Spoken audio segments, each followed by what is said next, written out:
Medfit Rehab founder Joanne James is a medical exercise specialist. Medfit Rehab, restoring strength and movement, making a difference in people's lives. 647-259-5481. Columbus Center, Athletic Department, Dufferin and Lawrence, medfitrehab.com. If you've been diagnosed with a chronic ailment, diabetes, osteoporosis, cardiovascular cancer, Joanne James, medical exercise specialist for over 25 years, is your answer. Joanne and her hands-on team of professionals will design a customized medically based exercise program for you. Medfit Rehab provides the best in post-rehab functional conditioning programs. Medfit Rehab, Columbus Center, Athletic Department, Dufferin and Lawrence, 647-259-5841, medfitrehab.com. Joanne James, how are you this morning? Nice to have you back.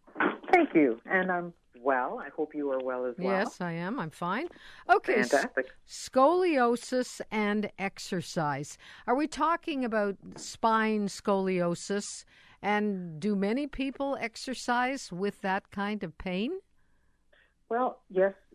I guess yes to both of your questions. Yes, we do. It is a spinal issue. It's when there's an abnormal curvature of the spine. The natural curves of the spine get distorted.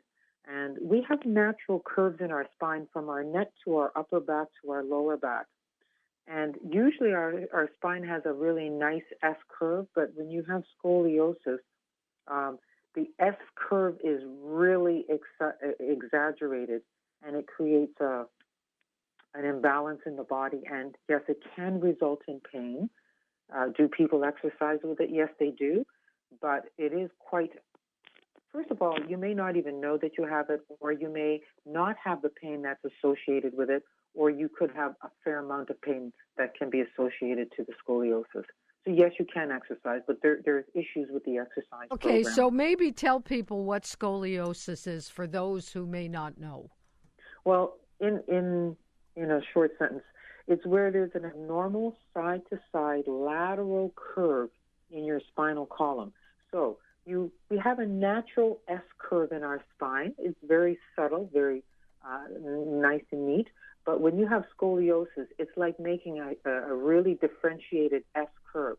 And what that means is you might see a tilted shoulder. You might see your hips a little bit higher up. The hips might be distorted a little bit, and along with it comes the pain. Basically, 2% of women actually are affected by scoliosis, and maybe 0.5% of men are affected by scoliosis. It's pretty subtle. It could be genetic. It could be congenital. You're born with that defect. It could be because one leg length is longer than the other, and then over time it creates that. But it mostly shows up in your puberty years, your teen years, your very young adult years. That's when it shows up. And they really don't know, in most of the cases, why people have scoliosis of the spine. Is it not the lack of the posture that could contribute to that? Or,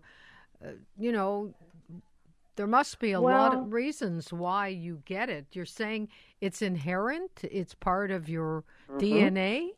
Mm-hmm. That's shocking and scary. Yeah, and now you can have a totally healthy body. It doesn't mean that when you have scoliosis, you end up having all kinds of other diseases, because it's not a disease. All it is it's just a defect in your spinal column in terms of the curvature. There's just too much of a curve in the spine, which then throws off your posture and your alignment, causes compression of the vertebrae in odd ways and in odd positions. The muscles are being pulled inappropriately instead of in a balanced manner, and all of these things end up starting to cause pain. So it's not a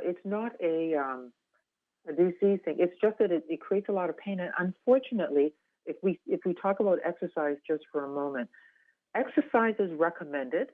However, no one should be exercising until they've had the assessment of their spine. Now, that would normally go to a doctor or a back care specialist.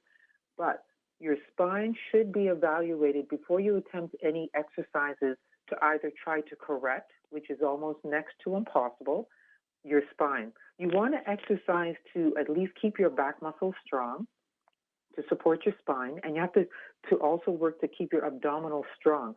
But there are different degrees of scoliosis. There's mild, and then there's extreme. There's upper part of the spine, there's the lower part of the spine, and they all have different impacts. So you have to get a proper diagnosis of what your scoliosis is first before you start attempting to do exercises, or else you can make it worse.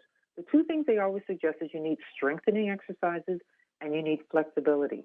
But the problem is, if you do the flexibility exercises inappropriately or what is not right for the type of scoliosis you have, you could actually make the situation worse. So okay, I'm assuming that Medfit can deal with scoliosis depending on how severe it is, and help you find an exercise program that will, either alleviate or at least you can deal with the situation. Exactly. We have a process that involves bringing in medical professionals to make the assessment, and then we work with them to make sure that we have the appropriate exercises that work for that person's scoliosis. Okay, and we proceed from there. All right. Well, thank you, Joanne. Thank you very much for all the great information. We'll talk to you again next Monday, and we'll talk to Michelle tomorrow. Have a great day. Looking forward to it. You have a great weekend. Take care. Bye. Bye-bye. Joanne James, founder and medical exercise specialist of Medfit Rehab, will improve your overall health through medical exercise. Contact Joanne James, 647-259-5481, Columbus Center Athletic Department, Dufferin and Lawrence, medfitrehab.com.